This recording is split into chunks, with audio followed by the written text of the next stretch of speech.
If the creators of humanity never truly left, where would they hide?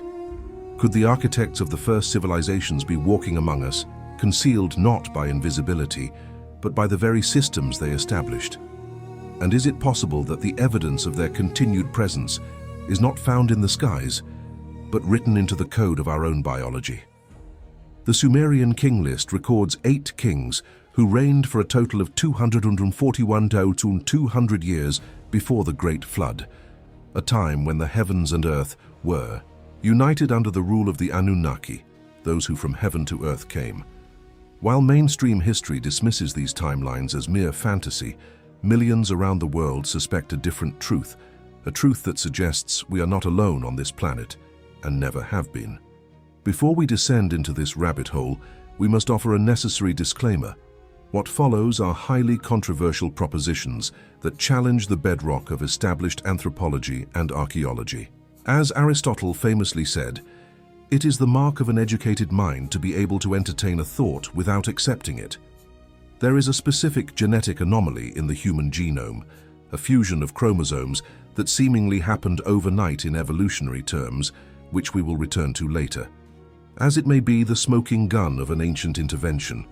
To understand where they might be today, we must first understand who they were then. In the dusty libraries of the British Museum lie thousands of clay tablets excavated from the ruins of Mesopotamia, modern-day Iraq. These cuneiform texts, the oldest known writing system, speak of a pantheon of deities known as the Anunnaki.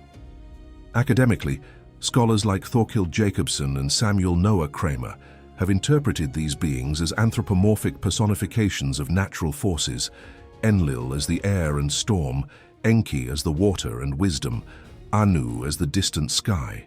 According to the standard historical narrative, the Sumerians, the sudden and inexplicable founders of civilization around 3800 BC, projected their societal structure onto the cosmos, creating a divine hierarchy to explain the chaos of the world. The interactions between these gods, their petty squabbles, their wars, and their creation of humanity to serve them, are viewed by conventional archaeology as allegorical myths designed to legitimize the rule of earthly kings. However, there is a recurring detail in these myths regarding the Mi, strange portable objects that held the codes of civilization, which were guarded jealously by the gods. We will examine the technological implications of these Mi tablets later in this broadcast, for they may explain how information is controlled today. For now, the academic consensus stands firm. The Anunnaki were myth, a psychological construct of an early agrarian society terrified of the unpredictable elements. Yet a radical divergence in translation emerged in the late 20th century, spearheaded by the controversial researcher Zecharia Sitchin. By interpreting the Sumerian cuneiform not as allegory, but as historical journalism, Sitchin proposed that the Anunnaki were flesh and blood entities, extraterrestrial travelers from a planet within our own solar system with an elliptical orbit known as Nibiru. In this interpretation, the mythology transforms into a mission log. They came not to be worshipped, but to mine gold, a crucial element needed to repair the dwindling atmosphere of their home world. The texts describe the toil of the lower caste gods, the Igigi, who rebelled against the harsh labor conditions, leading the chief scientist Enki to propose a solution: the creation of a primitive worker, the Lulu Amalu, by splicing their own genetic essence with the wild hominids of Earth.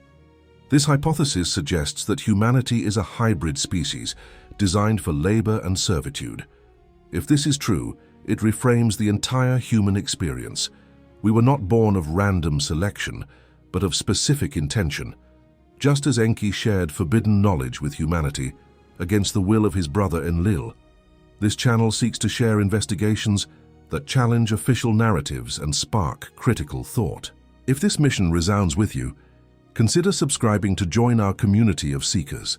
This theory of genetic engineering aligns uncomfortably well with the missing link in human evolution, that sudden leap in brain capacity that Darwinian evolution struggles to explain in the allotted time frame. If these beings were physical, they must have left physical traces, fingerprints in stone that time cannot erase. We turn our gaze to the Baalbek platform in Lebanon. Here lies the trilithon, 3 massive stone blocks each weighing approximately 800 tons, raised to a height of 20 feet and placed with such precision that not even a razor blade can fit between them. Roman engineers, often credited with the site, had no known technology capable of lifting these weights. Their cranes maxed out at roughly 100 tons. The local legends do not credit the Romans, but rather state that this was a landing place for the gods built before the flood.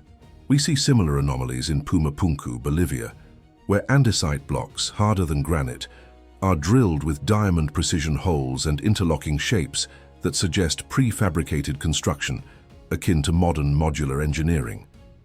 The sheer scale of these projects implies a technology based not on leverage and muscle, but perhaps on sound frequency or anti-gravity, concepts mentioned in Vedic texts as the power of Siddhis. This interpretation of ancient ruins divides researchers sharply. Some insist on human ingenuity using lost primitive methods, while others see the undeniable signature of advanced machining. What do you think? Could simple tools and immense manpower achieve these feats, or are we looking at the remnants of high-tech machinery? Share your perspective in the comments below. The footprints of these visitors are not limited to Sumer. The narrative repeats globally, echoing across disconnected continents. In the Bible, Genesis 6 speaks of the Nephilim, the sons of God, who came down and took human wives, creating a race of giants. The Book of Enoch expands on this, naming leaders like Samyaza, who taught humanity metallurgy, cosmetics, and astronomy, forbidden sciences. In Mesoamerica, we have Quetzalcoatl, the feathered serpent who brought knowledge and promised to return. In the Indus Valley, the Mahabharata describes the Vimanas, flying palaces capable of traveling into the deep atmosphere, armed with weapons that sound terrifyingly like nuclear ordnance. Remember the chromosome fusion we mentioned at the beginning of this broadcast? It is here that the pieces begin to fit. Human chromosome 2 is widely accepted by geneticists as a fusion of 2 ancestral ape chromosomes. While evolution posits this happened naturally, the fusion point contains active telomere sequences, usually found only at the ends of chromosomes, right in the middle, and a reversed centromere. It looks, to a suspicious eye, like a cut-and-paste job, a precise genetic suture that separated us from our primate cousins and unlocked the capacity for complex language and abstract thought. This brings us back to the Sumerian claim, "Let us make man in our image, after our likeness." Modern science, in its quest for answers, may have inadvertently stumbled upon the Anunnaki's signature. Nobel Prize winner Francis Crick, the co-discoverer of the DNA double helix, theorized directed panspermia, the idea that life on Earth was deliberately seeded by an advanced civilization, arguing that the complexity of DNA could not have evolved in the time available. Furthermore, consider the Rh-negative blood type. Most primates and all other mammals have the rhesus factor. About 15% of humans do not. Why would nature select a mutation that causes a mother's body to attack her own fetus, treating it as a foreign invader? Some theorists suggest this is evidence of the hybrid lineage, a biological rejection of the alien component. But there is another layer to their presence. Remember the ME tablets we mentioned earlier? These were described as small glowing objects that could be worn or held, containing all the knowledge of the gods. In our digital age, this sounds less like magic and more like a hard drive or a data chip. If the Anunnaki possessed portable information storage, their ability to monitor and control civilization would be absolute. We see echoes of this obsession with gold in modern technology. Gold is the perfect conductor, essential for computing and space travel. Is our current obsession with mining gold a remnant of a programmed directive, a slave instinct we haven't shaken? The ancient texts are replete with descriptions that, when stripped of their theological veneer, sound mechanical. The Shem or Mu, which the builders of the Tower of Babel sought to make for themselves, is often translated as a name, but Sitchin argued the word originally meant a skyborne vehicle, or rocket. The Epic of Gilgamesh describes the cedar forest guarded by a monster that emits a radiance or radiation, which Gilgamesh must wear protective clothing to approach. The graven images that spoke to the priests in the Holy of Holies could be interpreted as communication devices, transceivers linking the earthly administrators with the orbital commanders. None of these mysteries have been explained to everyone's satisfaction by mainstream science. Can you think of an alternative explanation for these technological descriptions that fits the primitive narrative? Creative theories are welcome in the comments. We will be exploring the specific mechanics of these lost technologies in future documentaries, so be sure to subscribe to follow these revelations as we continue this journey. We must, however, address the critical perspective. Academic scholars like Dr. Michael Heiser have argued that Sitchin's translations are fundamentally flawed, noting that there is no grammatical evidence in Sumerian texts to support the idea of Nibiru as a planet, nor the translation of Nephilim as those who came down, but rather fallen ones. Skeptics argue that we are projecting our own space-age anxieties onto ancient poetry, engaging in a modern form of myth-making. But if the Anunnaki left, why does the power structure they established, monarchy, priesthood, centralized banking, the control of information, remain the blueprint of our society? The theory of hiding in plain sight suggests they never left. They simply moved from direct rule to covert management. Perhaps the gods withdrew behind the veil of secret societies and bloodline families, steering humanity through the divine right of kings. We mentioned earlier that we would discuss a reason for their potential secrecy. The Treaty of Marduk, a theoretical concept among researchers, suggests a non-interference pact was established, necessitating a shadow government where humanity believes it is free while still serving the agenda of the architects. We are left with a duality that is difficult to reconcile.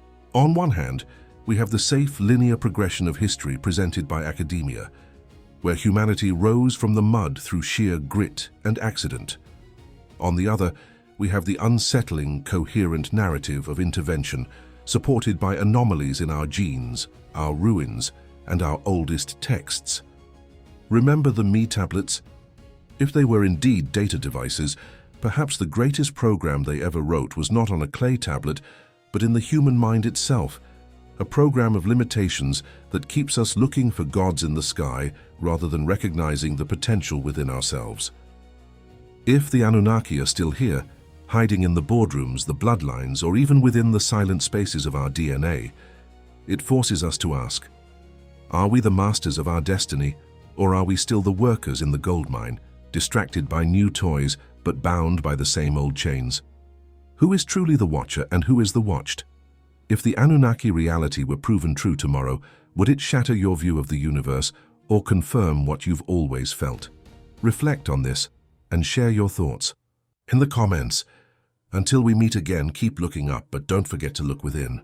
As we continue this investigation, we return to a question that has been quietly pulsing beneath everything we have explored so far. If the Anunnaki truly walked among the first humans, how exactly did their presence fade from overt rule into the shadows of history? And is it possible that what we call civilization is, in fact, the camouflage they left behind? The Sumerian king list contains a cryptic line that deserves more attention. After the kingship descended from heaven, the kingship was in Eridu. It then lists kings before the flood, who reigned for tens of thousands of years, and later, after the flood, the reign lengths suddenly shrink to human scales. Mainstream scholars interpret this as a symbolic compression of myth into history, a literary device to bridge the age of gods and the age of men. But for alternative researchers, this abrupt shift could mark the moment when direct Anunnaki rule ended and proxy rule began, when beings with extraordinarily long lifespans stepped back and installed hybrid intermediaries, kings with divine blood, to act on their behalf. There is a particularly unsettling detail embedded in one of the flood narratives that we briefly passed over earlier, and we will return to it shortly, because it might hint at why these beings chose to withdraw from open contact and operate from behind the curtain instead. For now, consider the Great Flood itself.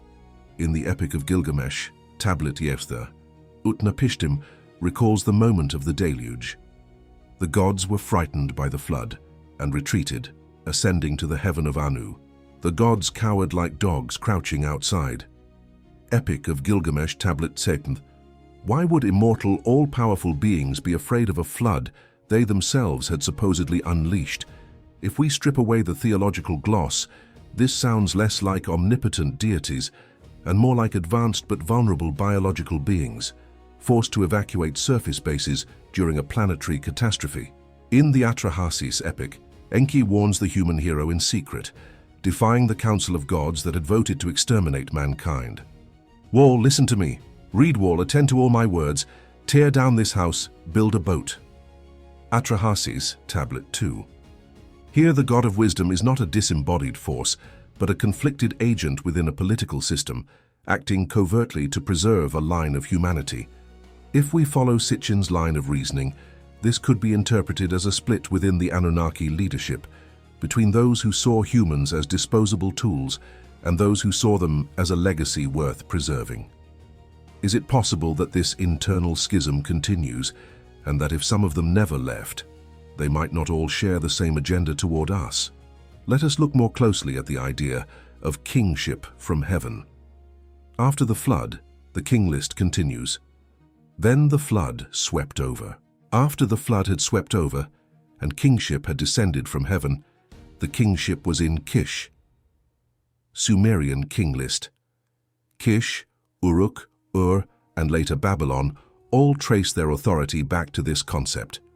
Legitimate rule is something bestowed from above, not earned from below.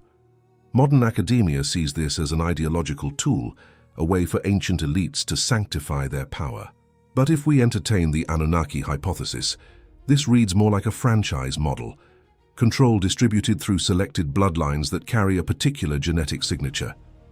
Egyptian pharaohs claimed to be the sons of Ra, and their very skulls, often elongated in royal depictions, have inspired speculation about hybrid physiology, even though archaeology explains such depictions as artistic or ritual stylization rather than anatomical reality.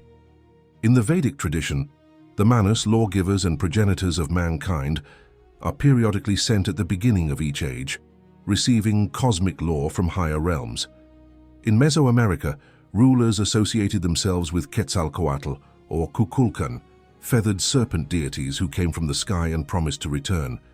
How many times must this pattern repeat across disconnected cultures before we at least ask whether some external archetype or external intelligence was at work? Yet we must be cautious. Pattern recognition can quickly slide into pareidolia, seeing intention where there is only coincidence. Is humanity reconstructing a single hidden history or projecting its longing for cosmic parents onto the stars? To approach the question of whether they might still be here, we must step into the present and examine how power operates today.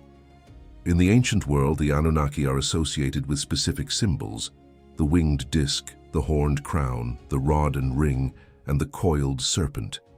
The winged disc appears over the heads of kings in Assyrian reliefs, sometimes with a central figure extending an arm in blessing. Officially, this disc is interpreted as a representation of Shamash, the sun god, or a celestial emblem of divine authority. But similar motifs surface in Egypt as the winged sun, in Persia as Faravahar, and even in later esoteric symbolism as the all-seeing eye within a radiating form. If the Anunnaki withdrew into the background, could their insignia have survived as heraldry, embedded in coats of arms, corporate logos, and state emblems that we see every day without question? Or are we simply overlaying a modern conspiracy narrative onto the palimpsest of history? This is where the theory that they are hiding in plain sight becomes most provocative and most fragile. It relies less on new artifacts and more on new ways of seeing familiar ones. Consider the continuity of rulership. Genetic studies of European royal houses have revealed remarkable interconnections, suggesting that many modern monarchs can trace some degree of shared lineage deep into the medieval and even late classical era. That in itself is not extraordinary. Elites tend to intermarry. But alternative theorists point to persistent myths of blue blood and divine right as potential cultural fossils of an older, more literal claim, descent from non-human progenitors. In the Book of Samuel, Israel's first king Saul is described as being head and shoulders taller than all the people. In the book of Numbers, the reconnaissance of Canaan reports, "And there we saw the Nephilim, and we were in our own sight as grasshoppers, and so we were in their sight." Numbers 13:33. Mainstream theology reads these as hyperbolic or symbolic. Alternative researchers see references to literal giants, traces of hybrid offspring of the sons of God and human women.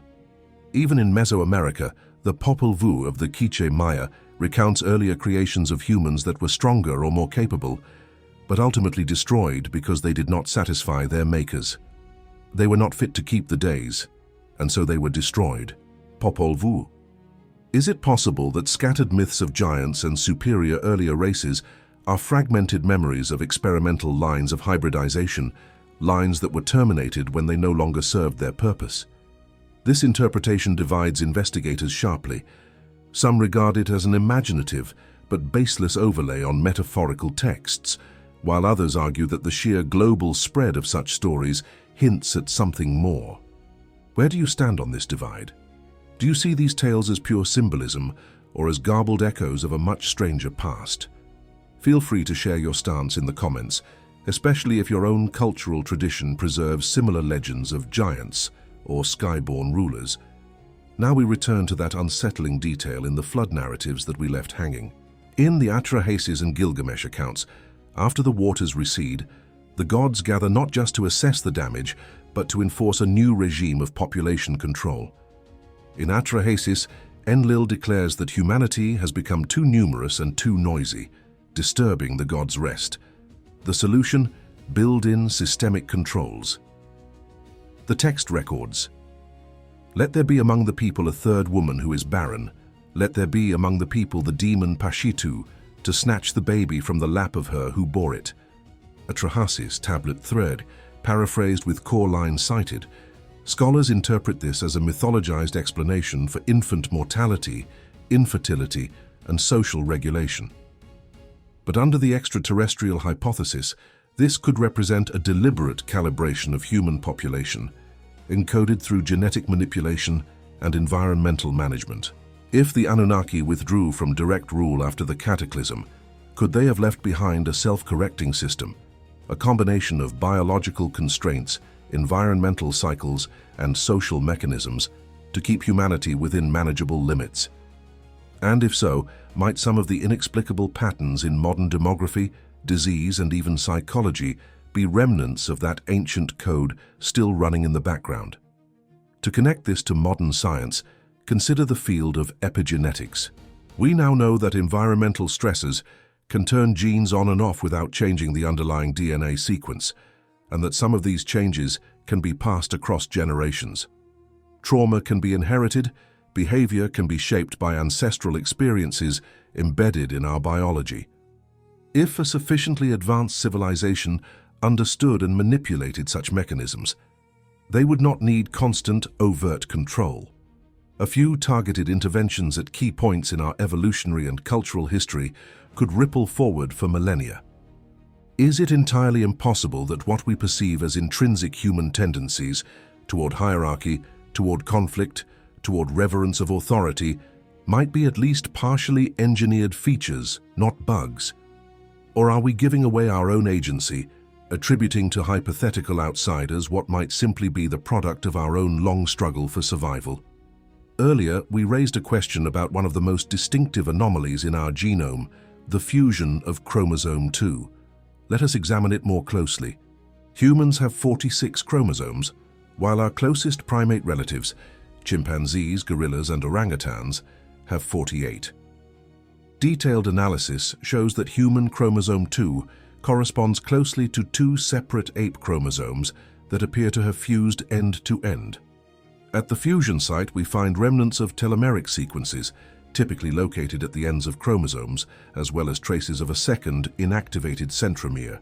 Evolutionary biology explains this as a rare but natural mutation that by chance became fixed in the human lineage. However, some geneticists and thinkers, while not endorsing ancient astronaut theories, have admitted that the precision and impact of this fusion are unusual. To a SETI-minded observer, such a modification might resemble an intentional edit, a clear marker placed where any future geneticists would inevitably look. Just as engineers sometimes leave signatures in their designs, could chromosome 2 be a kind of "you were modified" tag? This is speculative, and no direct evidence currently links this event to any external agency. Yet when we place this genetic anomaly alongside ancient texts in which gods say, "Let us make man after our likeness," Genesis 1:26, and alongside Sumerian accounts of the Anunnaki mixing their essence with that of earthly beings, the convergence becomes intriguing enough to at least entertain. At what point does a coincidence of myth, metaphor, and molecular biology shift from curiosity to clue? Modern contact narratives complicate this picture further. Since the mid-20th century, reports of encounters with non-human intelligences have surged. Abductions, telepathic communications, missing time, and genetic experiments described by witnesses under hypnosis. Skeptics rightly point out that such accounts are plagued by psychological and cultural contamination. Yet a subset of these cases displays a strange consistency. Entities described as tall, luminous beings, or sometimes as reptilian or avian, operating in a context of medical procedures and reproductive interest.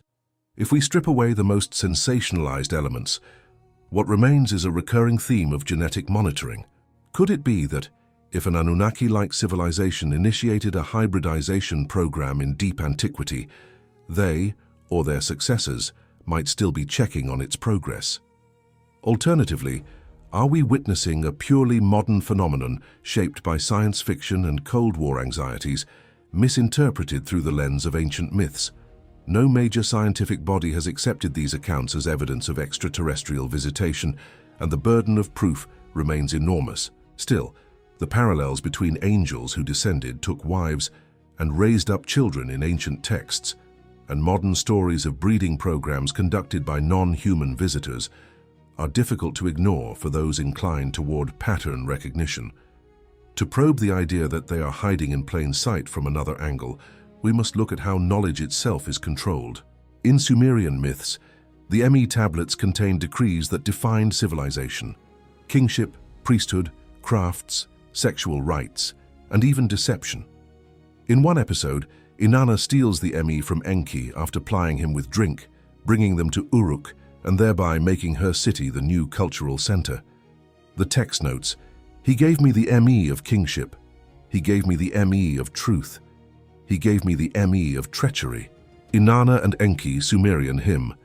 The idea that treachery and kingly rule are both codified, transportable technologies is striking. Today, the closest parallel would be software, operating systems that determine what is possible within a given environment. If the Anunnaki possessed advanced information technology, they could deploy civilizational software to shape human societies across generations. In the modern world, our ME equivalents might be legal codes, central banking protocols, educational curricula, and mass media algorithms. They define reality for billions, often invisibly.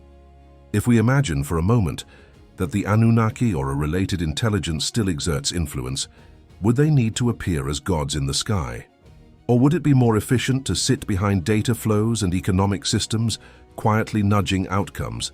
And if they left long ago, did they leave behind human managers, indoctrinated into a worldview where their power derives from preserving this invisible architecture? This brings us to a profound philosophical question. If control is exercised primarily through stories, symbols, and systems, does it matter whether the original storytellers still walk among us? In Plato's Timaeus, the Egyptian priest tells Solon that humanity has been destroyed many times, and that the Greeks are like children, remembering only one flood when there were many. He says, "You remember one deluge only, though there have been many." Plato, Timaeus. Here, even within mainstream philosophy, we find the idea of cyclical civilization, of knowledge lost and regained. The Vedas speak of yugas, great ages of rising and falling consciousness. The Maya tracked vast cycles in their long count calendar. If the Anunnaki narrative is one more expression of this pattern, then their supposed ongoing presence might not be as physical overseers, but as the originators of a storyline we have never truly abandoned. That our destiny comes from above, and that authority must be external. In that sense, "they never left" could mean that the Anunnaki live on in the deepest layers of our collective psyche, in our persistent tendency to hand over our power to kings, gods, and now corporations and algorithms. Does this interpretation make the theory more palatable, or does it strip away too much of the mystery that draws people to it? Before we move to our final reflections, we should again give space to the critical position. Assyriologists and historians emphasize that the word Anunnaki in genuine Sumerian contexts most often refers to a group of chthonic deities, judges of the underworld, not spacefaring engineers. They point out that Sitchin was self-taught in Sumerian, and that many of his readings contradict standard grammars and dictionaries. Planet Nibiru, in their view, is more likely a literary or astrological term, possibly associated with Jupiter or a crossing point in the sky, not a rogue planet on a 3,600-year orbit. Archaeologists also stress that the construction techniques at sites like Baalbek and Pumapunku, while impressive, can be modeled with known methods involving earth ramps, sleds, rollers, and teams of workers. Regarding DNA, mainstream geneticists see chromosome 2 fusion as a natural, if rare, evolutionary event, and Rh-negative blood as a simple polymorphism with known immunological consequences, not a sign of alien heritage. From this standpoint, the ancient astronaut hypothesis is an elaborate misreading fueled by our modern fascination with technology and space. But even within academia, there are admissions of gaps and mysteries. Lost civilizations, unexplained leaps in cognitive development, and the eerie universality of certain mythic motifs. The line between legitimate anomaly and imaginative overreach is thin, and where one draws it often reflects deeper philosophical commitments about what reality is allowed to contain. Earlier, we asked whether anyone could offer alternative explanations for the technological descriptions of ancient texts, and many researchers, both skeptical and open-minded, have proposed intriguing naturalistic models, psychedelic visions, dream experiences interpreted as literal sky journeys, or metaphorical language for altered states of consciousness. For example, the Vimana passages in the Mahabharata, in which a weapon is described as making the brightness of 1,000 suns and causing hair and nails to fall out, could be either a stunning, poetic foreshadowing of nuclear effects or a powerful symbol for the devastating consequences of war in general. Mahabharata, Mausala Parva, paraphrased. When we analyze these stories, are we reverse engineering technology where the ancients were actually mapping the inner landscapes of the human soul, or did they encode both, using myth as a multidimensional container for experiences that straddled the psychological and the physical? This ambiguity is precisely what makes the Anunnaki question so enduring. It refuses to be cleanly filed under either myth or history. As we trace parallels between Mesopotamian, Egyptian, Vedic, Mesoamerican, and biblical traditions, an important opportunity opens: comparative mythology. When we place side by side the Apkallu sages emerging from the waters to teach the Sumerians, the 7 sages of India, Saptarishi, descending from the stars of the Great Bear to guide humanity, the Watchers in the Book of Enoch, descending to Mount Hermon, and the Viracochas in Andean lore arriving pale and bearded from the sea to bring knowledge, we see a consistent pattern of culture bringers from elsewhere. Scholars see in this our deep human desire to explain the sudden emergence of complex society. Alternative theorists see a literal shared memory of extraterrestrial or interdimensional contact. We have already mentioned a few of these connections, but we have only scratched the surface. You might know of myths from your own region, perhaps from Africa, Oceania, Eastern Europe, or indigenous North America, where sky beings, star people, or underworld dwellers bring laws, agriculture, or calendars to humanity. If so, your knowledge could help complete this puzzle. Share those stories in the comments if you feel called to. The more perspectives we collect, the clearer the broader pattern, or its absence, may become. And so we arrive at the heart of our title: They Never Left, Hiding in Plain Sight. After this long journey, what could this phrase truly mean? One possibility is literal, that some fraction of a non-human civilization remains physically present on or near Earth, perhaps in hidden bases, under oceans or in high orbit, interacting with select human groups, while avoiding broad public detection. Under this scenario, occasional sightings, contact reports, and deep black projects could be faint ripples of a hidden cohabitation.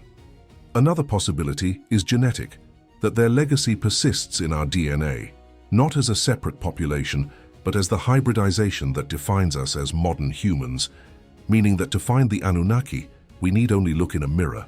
A third possibility is symbolic, that Anunnaki is a name we have given to a deeper mystery of consciousness and cosmic order, and that what has never left is not a species, but a pattern of influence, manifesting through symbols, systems, and archetypes that shape our societies from within. Which of these, if any, feels closest to the truth? And if the answer is none of the above, what story would you propose instead to explain the convergence of ancient texts, anomalous artifacts, and modern scientific puzzles that we have explored? As our investigation draws to a close, we can only offer an honest duality. On one side, we have a well-established academic framework that, while incomplete, is grounded in rigorous methods, peer review, and a commitment to naturalistic explanations. It sees the Anunnaki as mythic constructs, the ruins as human achievements, and our DNA as the product of blind but powerful evolutionary forces. On the other side, we have a speculative yet coherent narrative in which the Anunnaki are historical agents, the ruins are the footprints of visitors, and our DNA is a deliberately edited code. Between these poles lies a vast territory of maybes and what-ifs, of partial overlaps and provocative resonances. Perhaps the ultimate power of the Anunnaki hypothesis is not that it provides definitive answers, but that it forces us to ask better questions about who we are, where we came from, and who, if anyone, has been writing the script of our history. If incontrovertible evidence emerged tomorrow that an ancient, technologically advanced species had shaped humanity and still exerted influence today, would it free you from the weight of human responsibility? Or would it challenge you to claim your agency more fiercely than ever? Would you feel smaller in a universe populated by older, wiser beings, or would you feel part of a much grander story? In the end, whether the Anunnaki walk among us in hidden form, sleep within our DNA, or exist only, as mirrors for our own potential, the question remains, what will you do with the knowledge, the doubt, and the curiosity that this possibility awakens in you? If the gods of old really never left, perhaps the most important decision is whether we continue to act as their workers, or finally step into our own role as conscious co-creators of whatever comes next. If we accept the possibility that the Anunnaki presence has shifted from overt rulership to covert influence, we must look for their fingerprints not just in our past, but in our trajectory toward the future. There is a singular material that binds the ancient Sumerian narrative to the modern technological age, a substance that has driven empires, wars, and exploration for 6,000 years. Gold. According to the translations of Zecharia Sitchin, the Anunnaki came to Earth specifically to extract gold, which they needed in monoatomic form to suspend in their planet's atmosphere as a shield against radiation. Critics dismiss this as science fiction, yet today, as we face our own climate crises, geoengineering proposals involving stratospheric aerosol injection, spraying particles into the sky to reflect sunlight, are being seriously discussed by mainstream science. Furthermore, gold is the non-corrosive conductor that makes our digital civilization possible. It is in your phone, your computer, and the satellites orbiting Earth. Is it merely a coincidence that the very element the gods purportedly enslaved humanity to mine is the same element required to build the nervous system of our own artificial intelligence? This leads us to a disturbing thought. Are we still mining for them, only now the mines are electronic circuit boards and the gold is processed data? There is a specific symbol, a small pine cone-shaped object often depicted in the hands of the Anunnaki figures on stone reliefs, held out as if offering something to the kings. We will return to the biological significance of this pine cone later, as it may hold the key to unlocking the interface between human consciousness and this advanced technology. As we race toward the singularity, the point where artificial intelligence surpasses human intelligence, we find ourselves reenacting the Enki narrative, but this time we are playing the role of the gods. We are currently building our own Lulu Amalu, our own primitive worker in the form of AI and robotics, designed to take on the toil that we no longer wish to bear. We speak of programming these entities, just as the texts speak of the gods fashioning humans from clay and blood. If the Anunnaki created us in their image to serve them, are we now creating AI in our image to serve us? And if the ancient cycle holds true, is it inevitable that our creation will eventually demand the same thing we demanded: knowledge, freedom, and the right to become gods themselves? This recursive pattern, the created becoming the creator, suggests that this might be a universal stage of evolution, a test that every civilization must face. If you are fascinated by this intersection of ancient myth and future technology and want to explore how the past predicts our digital future, make sure you are subscribed, as we will be dedicating entire episodes to the simulation theory and ancient code. Let us turn our eyes to the Red Planet. In the Enuma Elish and the associated commentaries on the Anunnaki mission, Mars, known as Lamu, served as a way station, a stopping point between Nibiru and Earth where gold was processed and shuttled. The lesser gods, the Igigi, were said to be stationed there.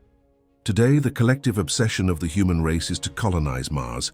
Billionaires and space agencies are pouring resources into a venture that, on paper, makes little economic sense compared to fixing Earth. Why this desperate drive to go to a dead, radiated rock? Are we unconsciously following a map left in our genetic memory?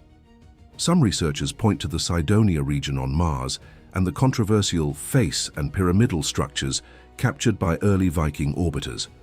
While NASA insists these are tricks of light and shadow, independent image analysts argue that the geometry aligns with tetrahedral mathematics found at Giza. If Lamu was indeed an outpost, are we not exploring Mars but returning to it?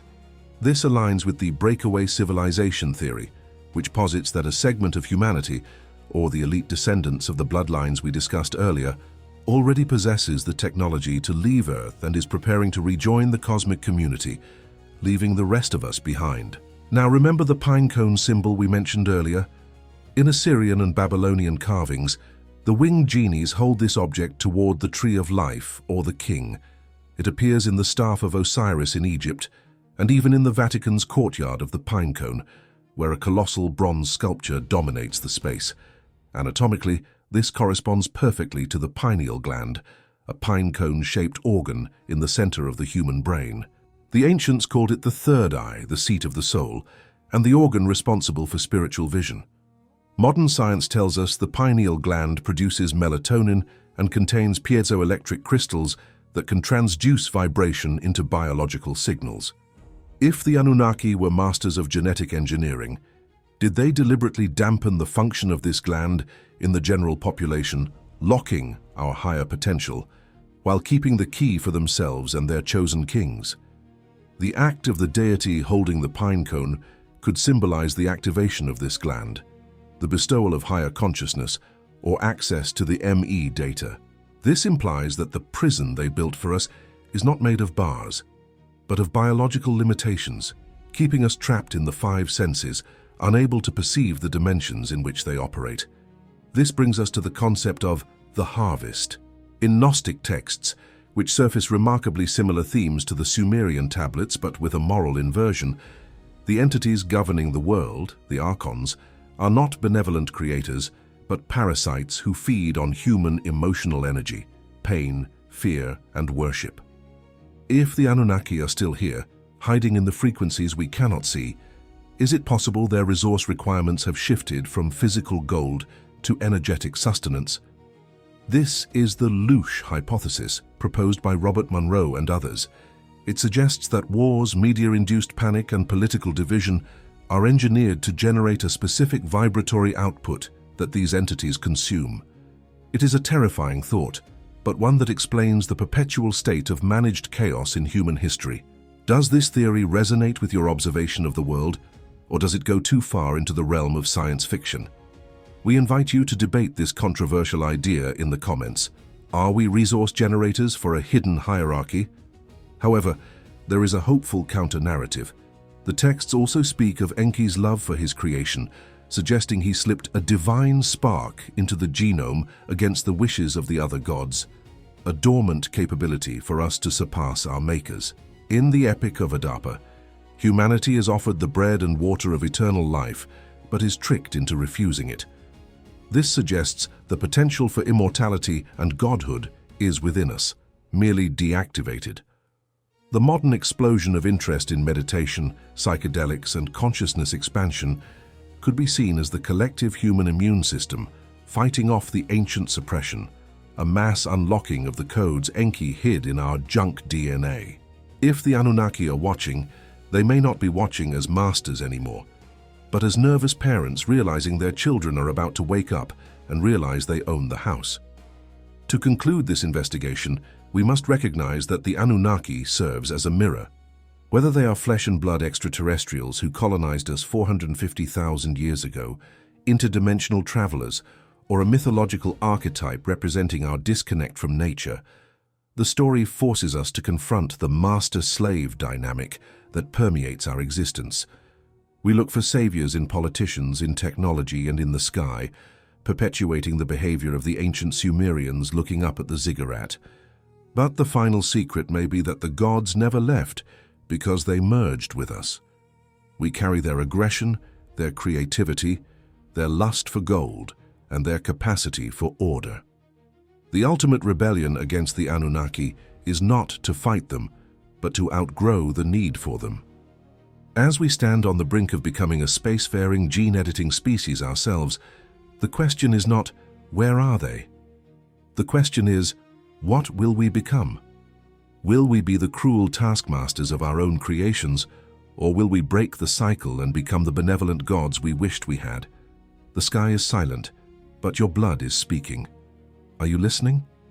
Until next time, question the narrative, explore the shadows, and remember, the truth is often hiding in plain sight.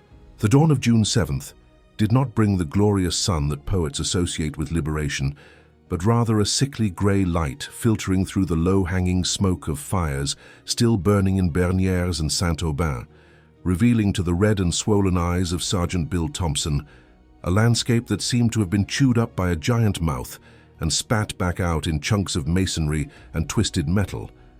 And while he tried to scrape the dried mud from his Bren gun with a grease-stained fingernail, there was a dangerous sense of optimism running through the Canadian lines, a residual euphoria from having survived D-Day and penetrated deeper than any other Allied army, a tactical arrogance, understandable but fatally premature, that whispered in the ears of commanders that the Boche was on the run, that the Wehrmacht's backbone was broken, and that perhaps, just perhaps, they would be drinking wine in Paris before the month was out, a collective delusion that was about to collide head-on with a reality named the 12th SS Panzer Division Hitlerjugend, a unit that did not appear in intelligence reports with the gravity it deserved, often described as a formation of inexperienced youth, which was technically true, but ignored the fact that these 17 and 18-year-olds had been suckled on Nazi ideology since the cradle, raised not as soldiers, but as political predators, and led by Eastern Front veterans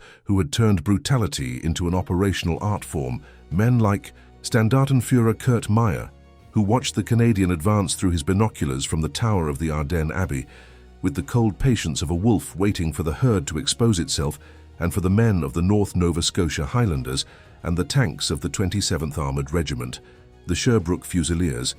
The morning began with the comforting rumble of Sherman engines and the order to advance inland towards Carpiquet and the strategic airfield that was the key to Caen, a march that initially seemed like an armed stroll through the French countryside, passing lush green wheat fields where red poppies swayed in the wind like premonitory drops of blood, and civilians waved timidly from the windows of stone farmhouses that looked too ancient to care about modern war.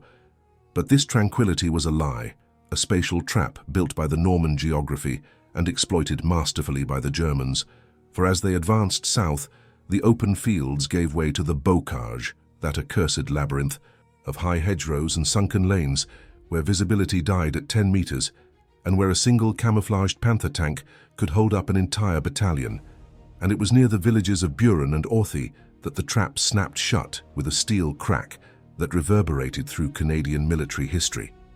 Not with a preliminary bombardment, but with the sudden and intimate violence of the meeting engagement, when the Canadian vanguard column, confident and exposed, ran face first into the fanatical fury of the SS teenagers, and the first sign that something was terribly wrong was not an explosion, but the sharp, ripping sound of Hitler's buzzsaws, the MG-42 machine guns, opening fire simultaneously from 3 different directions, turning the road into a slaughterhouse corridor, where dismounted infantry had nowhere to run, but into ditches that were already being swept by accurate mortar fire.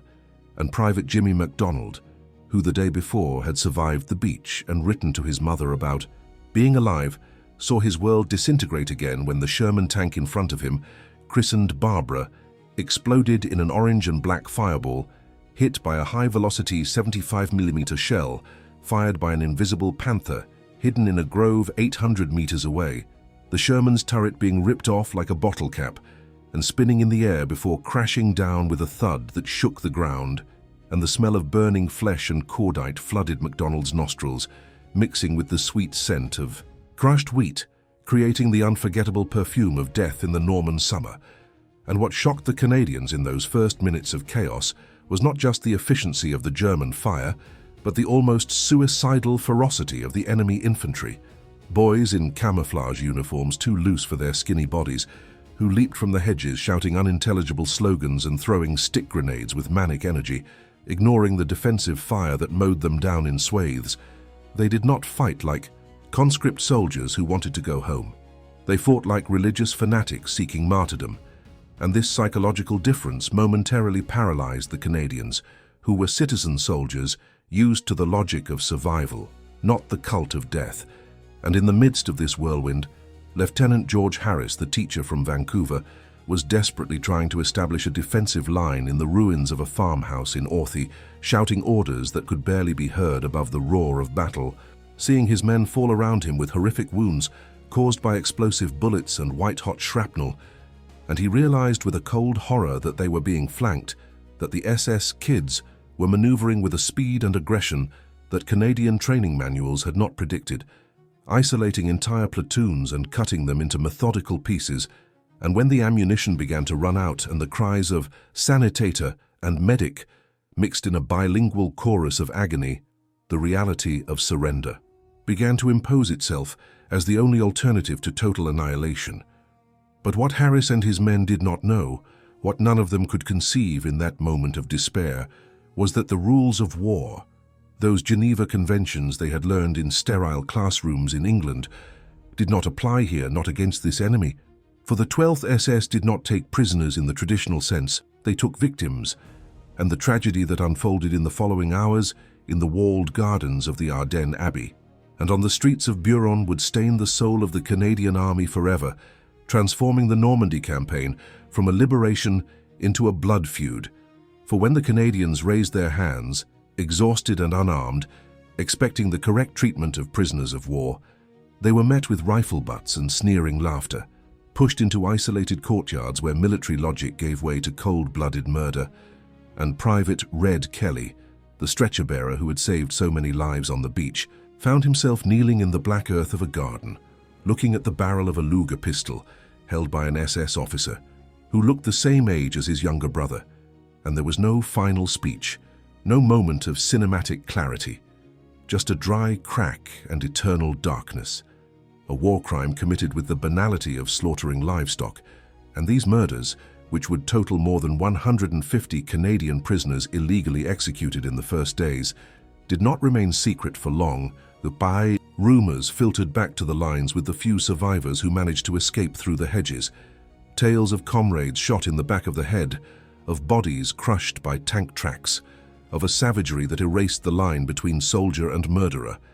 And when the news reached Sergeant Thompson, dug into a defensive position near Bray, something inside him broke and hardened simultaneously. The fear he felt for the German soldier transformed into a cold, dense hatred, a desire not just to defeat, but to exterminate. And he looked at the young replacements who were arriving to fill the gaps, boys who still had the shine of England on their boots, and he knew he had to teach them quickly that the enemy across the field was not a human being like them, but a monster that had to be put down without hesitation. And so the battle for Normandy entered a new and darker phase, where quarter was neither asked for nor given, where every hedge became a personal duel and every village a tomb. And as night fell on June 7th, covering the carnage with a velvet shroud, the Canadians understood that the beach had been the easy part, that the real war, the war against the ideological elite of the Third Reich, had just begun, and it would be a war of attrition, a meat grinder that would consume the youth of two nations in the dust and mud of France. And in the silence of the command post, Major Müller, who had miraculously survived the retreat from the beach and reconnected with the SS units, listened to the reports of the Canadian advance being halted with a mixture of relief and nausea. For he saw the faces of the SS boys glowing with the adrenaline of killing and recognized in them the end of civilization, the final product of a regime that had cannibalized its own children to feed the god of war. And he drank his cognac in silence, knowing that although they had stopped the Canadians today, the tide was still rising, and the ocean of steel coming from the west would eventually drown them all, guilty and innocent alike, in a tide of fire that would cleanse the world of their existence.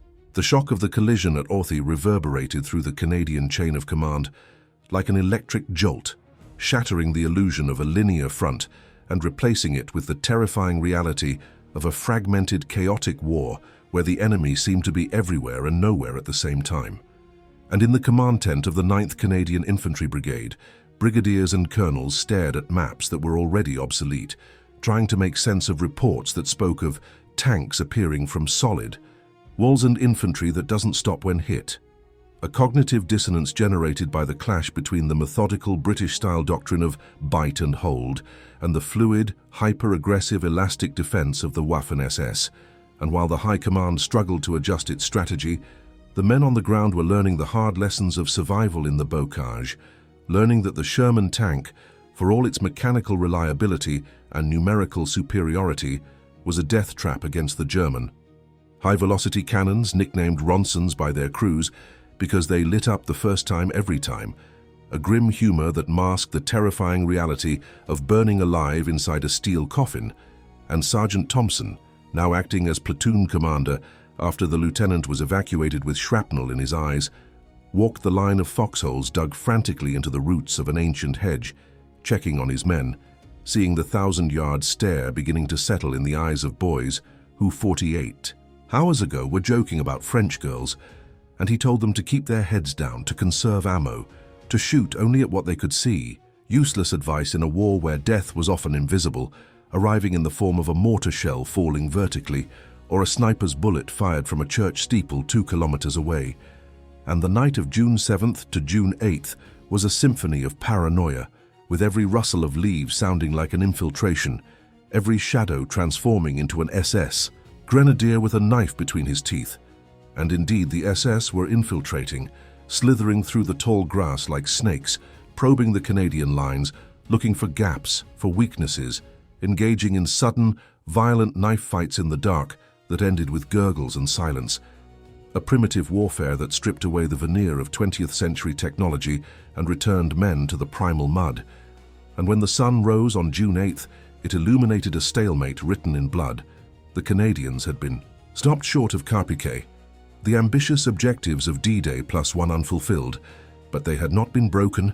They had taken the best shot the Hitlerjugend could throw, and they were still there, battered, bleeding, but holding the ground, a stubborn wedge driven into the flank of the German defense that could not be ignored. And this realization enraged Kurt Meyer, who paced his headquarters in the Abbey like a caged tiger, furious that these amateurs, these colonial troops, had dared to withstand the elite of the Reich, his arrogance unable to comprehend the quiet resilience of the Canadian soldier, a resilience born not of fanaticism, but of a grim sense of duty and a brotherhood that was proving to be harder than Krupp steel. And so Meyer ordered more attacks, throwing his young panzer grenadiers against the Canadian guns again and again in a waste of life that would have appalled a traditional Wehrmacht general, but which seemed perfectly logical to an SS commander for whom blood was the fuel of victory. And the fields around Puteaux-en-Bessin and Norey-en-Bessin became killing grounds, churned up by artillery, littered with the burning hulks of tanks and the twisted bodies of the fallen. And amidst this carnage, the story of the Royal Winnipeg Rifles, the little black devils, unfolded with tragic heroism, holding their positions against overwhelming odds, surrounded, cut off, fighting back-to-back with grenades and bayonets when the ammo ran dry, refusing to yield ground that had been bought with so much sacrifice. And it was here that the true nature of the Canadian war machine began to emerge, a machine that was perhaps slow to start, cautious in its movements, but unstoppable once in motion, capable of absorbing horrific punishment and continuing to grind forward, powered by the industrial might of the Allies and the sheer stubbornness of its men like Private Smokey Smith, who would later earn the Victoria Cross for practically holding off a German armored column single-handedly with a Piat anti-tank projector, a feat of insane bravery that epitomized the spirit of the infantry in those desperate days. But for every Smokey Smith, there were hundreds of Jimmy McDonalds, anonymous boys who died scared and alone in a muddy ditch, their names destined to be carved on limestone memorials that future generations would visit with polite curiosity but no real understanding of the terror of their final moments. And as the days turned into a week, the pattern of the Normandy campaign was set, a grinding war of attrition, a battle of the hedgerows where gains were measured in meters and the cost in lives was astronomical, a war where the superiority of Allied air power and artillery slowly, painfully, began to erode the fighting power of the German divisions, crushing them under a weight of high explosives that turned the landscape into a lunar wasteland.